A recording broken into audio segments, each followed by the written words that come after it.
Lipids are another macromolecule, but they're not polymers in the truest sense of the word because they're not all made up of the same type of monomers. We will see that triglycerides and phospholipids do have some very similar structures to them, but then steroids are also lipids and they don't really follow the same rules with regards to the building blocks that are found in triglycerides and phospholipids. So let's talk about triglycerides first. So triglycerides is just another way of referring to fats and oils. So think about in your diet, if you're eating butter, olive oil, coconut oil, these are all triglycerides. And triglycerides get their name because they have three fatty acids. That's where the tri comes from. And those three fatty acids are attached to a molecule of glycerol. So this is an example of a triglyceride molecular formula here. This area kind of in orange is a glycerol molecule, and then these are the three fatty acids attached to it. Now you've probably heard that there's a difference between saturated fats and unsaturated fats, and if you look at the back of a package of food, it lists them separately, and that's because they both act in different ways, and some are considered more healthy than others. So let's talk about saturated fats first. So a saturated fat is where the fatty acid chains only have single bonds between the carbons. So if we look at this picture down here, this is a fatty acid chain. You'll notice that this carbon is connected to this carbon by one chemical bond. One chemical bond here, another one here, another one here. Those single chemical bonds give us a very straight appearance, and because a lot of those can get packed in together, it makes the saturated fat solid at room temperature. So think about fats like butter and lard, which you can put out on your counter and they're going to stay solid. Those are your saturated fats.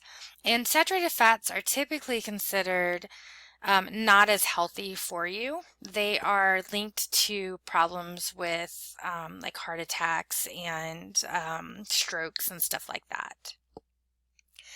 Now, unsaturated fats have at least one double bond between the carbons and the fatty acid tails. So you can see in this picture here, these carbons all have single bonds, but then you get a double bond right here. And there could be more than just one double bond. So this double bond, you'll see that it makes it kind of kink. So it actually has a different shape than saturated fats do. And because of that, the fat molecules are a little more spread out. And so unsaturated fats tend to be liquid at room temperature. So typically things like olive oil and canola oil are unsaturated fats. They're liquid at room temperature, and they're typically considered healthier for you. So they're less likely to contribute to problems associated with heart disease and strokes. But there are exceptions to the rule.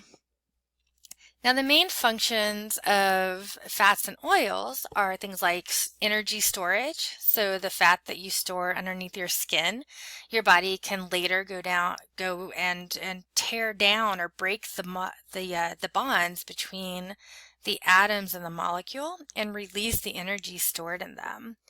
It's also involved in cushioning, so you can sit on your bottom on a hard chair and you've got a little built-in cushioning because of the fat that covers your pelvis bones and your muscles in your gluteal region. It also helps if you bump into something, the fat kind of takes a little bit of the impact so it doesn't damage something underneath. Insulation, so marine mammals such as seals and sea lions and dolphins, they have a layer of blubber, and blubber is just a thick layer of fat underneath the skin that helps to give them a layer of insulation. We also need fat in order to absorb some vitamins. So there are some vitamins that are lipid soluble, meaning that you have to ingest those vitamins with fat in order for your body to be able to absorb the vitamins.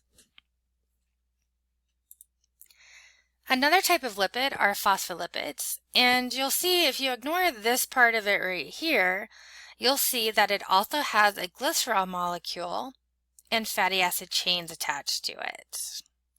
So it's similar in structure to a triglyceride, except it only has 2 fatty acid tails or chains and instead of 3. Instead of the third fatty acid chain being here, there's a phosphate group attached to it here. And these phospholipids are, here's kind of what it looks like in a little cartoony form. And these are the main component of cell membranes. So we're going to talk about cell membranes in a little bit further on in the class. But the majority of your cells are made up of these phospholipids, or the majority of the cell membranes, I should say.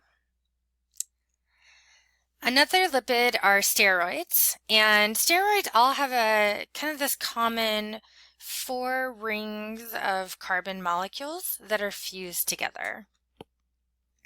The most common steroid is cholesterol. And so oftentimes we think about cholesterol being a bad thing because if you have high cholesterol, it can potentially increase your chances of having a heart attack or a stroke. But you may have also heard about there being a good type of cholesterol and a bad type of cholesterol. So we actually need some cholesterol in our diet in order to help us make stuff. The problem is when we ingest too much bad cholesterol, which is what we get from eating kind of fatty fried foods. So things that our body can make from the steroid cholesterol are things like steroid hormones. So when you think about steroids that maybe an athlete takes illegally to enhance performance, that's primarily a testosterone-like hormone. And so testosterone is a hormone found in males that becomes a lot more prevalent at puberty, and it's what leads to an increase in muscle mass. It changes the size and shape of the larynx, so the voice changes. It's involved in hair production, kind of all those changes associated with puberty. Other steroid hormones include the hormone cortisol, which is the stress hormone, and then the female reproductive steroid hormones of estrogen and progesterone. We also need cholesterol in order to make something called bile, and bile helps to break down lipid molecules in order to help the digestion of fats. And so bile is produced by the liver and it's stored in the gallbladder. And in order to make it, we have to have cholesterol.